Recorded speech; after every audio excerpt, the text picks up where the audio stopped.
Standard payment institution and major payment institution, licensing and application, some practical considerations that you need to think about. This is the topic of this presentation. My name is Vaibhav Joshi and I am a director and founder of Singapore Compliance Consulting Firm. And let's proceed ahead. So this is a part 3 of a series of a presentation where I'm presenting you about standard payment institution and major payment institution licenses in Singapore. So the first presentation was about the basics. Second presentation was about application and documentation. And in this third presentation, I am presenting some practical consideration. So let's begin. So the first point is about the cost. As you have seen in this presentation, you need to have minimum one local executive director.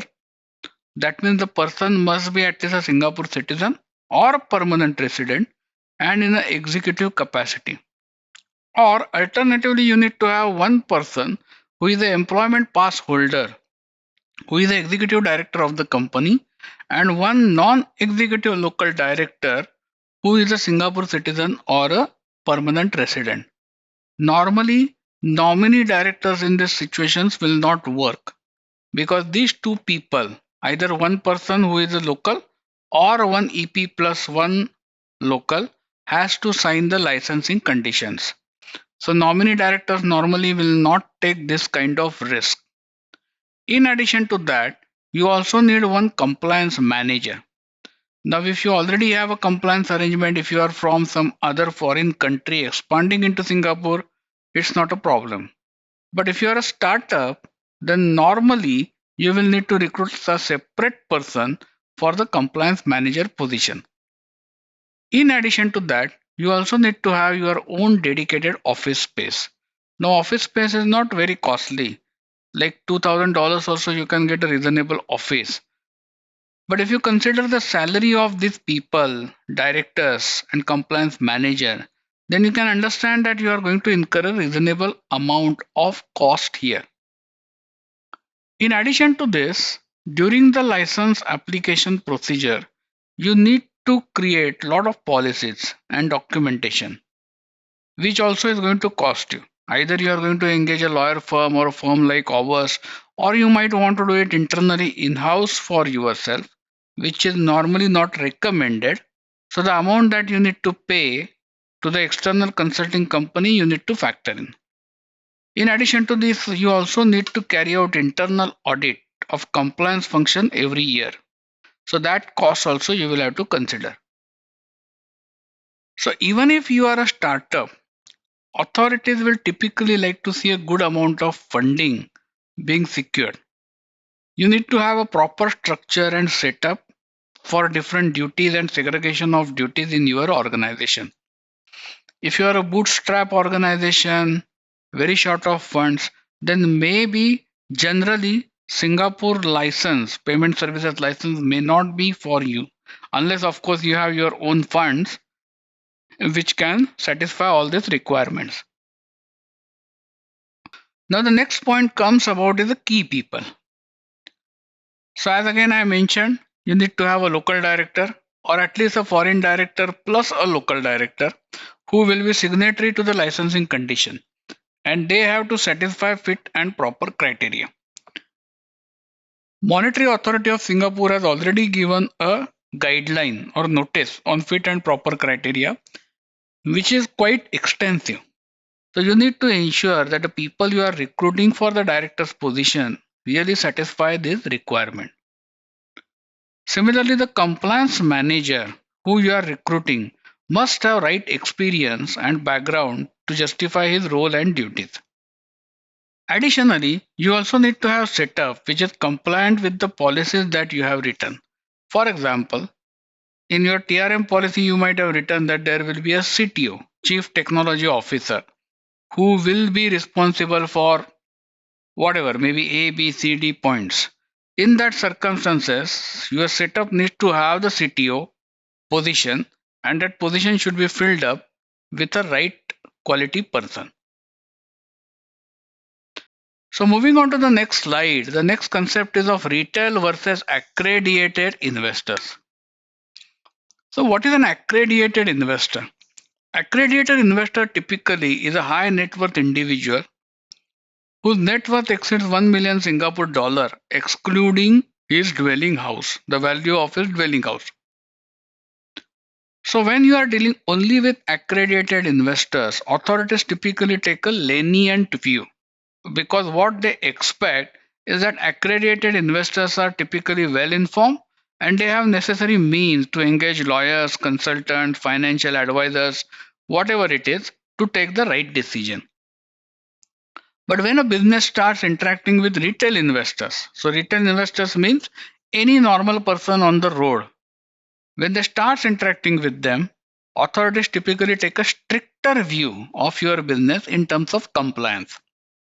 So when a retail person is involved, regulations are typically strict. So if you're taking money from somebody who is a maybe foreign worker in Singapore, foreign domestic worker, and she is trying to send some money to her home country, and your startup is about remittance business, then in that case, stricter policies will be applicable to you because you are essentially dealing with a retail person who is from the poorer section of the society.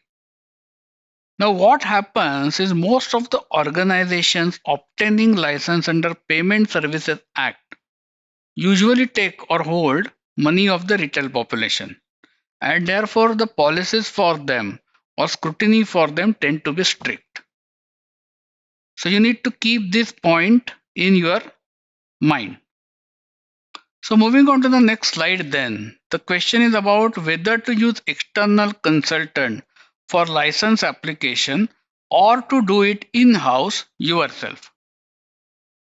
So during the license application phase, using a consulting firm like ours, who is based in Singapore, who has experience of regulations, who has experience of dealing with MS representatives, and who knows generally the policies and procedures is better. You can obviously do it yourself in-house, but there are high chances that your lawyers or your staff might not do it in the right manner and it might result into a delay in the processing time. So if you want to avoid that, use a consulting firm based in Singapore. Now the next question is when to actually start the process. So as I have previously mentioned, the preparation work takes 1 to 2 months and MS processing time is around 6 to 9 months for granting of the license. So what we normally suggest is to start the process as soon as possible.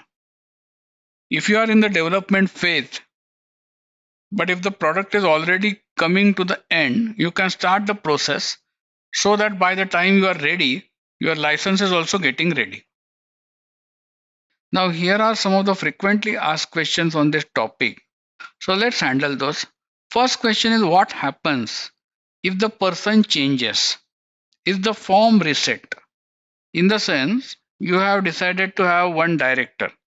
You have submitted the application form. And for some reason, the person has resigned, or maybe the person has decided not to be the director of your company. Then what will happen? So the answer to this question is that the form is not reset. You will have to notify MAS about the change in the person. In the sense, you will have to notify them saying that now the key person as a director is going to be this instead of the previous one.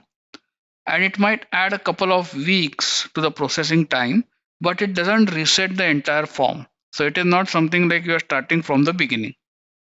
The next question is, does the compliance manager need to be in the employment? Can he be employed somewhere else? So the answer is yes. You only need to provide the CV and the name of the compliance manager. Currently, he can be employed in some other company, but he should be ready to join your company when the application is approved. And again, if during this entire process the compliance manager decides that he is not going to join but maybe he is going to try for some other career option, then in that case, the answer for the first question, the person changes, applies. The third question is what happens if MAS needs clarifications or they have some objections about few matters. In that circumstances, MAS representatives will get in touch with us, presuming you are engaging our company as a consultant, and we will clarify those matters in relation to you. The last question is changing a license from standard payment institution to major payment institution. This can be done easily. Once you obtain the license, if you are likely to cross the threshold, you can apply for major payment institution license. You will obviously will have to satisfy the requirements for MPI, like $250,000 base capital and also the bank guarantee. And after that, your MPI can be granted. So with this, I finished the series for this PS system licenses. If you have any requirements, if you want to apply for these licenses, get in touch with our team and we can help you. We provide a package for application of these licenses. Singapore Compliance is a leading financial regulatory consultancy service provider. For any financial licensing application, advisory and audit requirements, please feel free to contact us.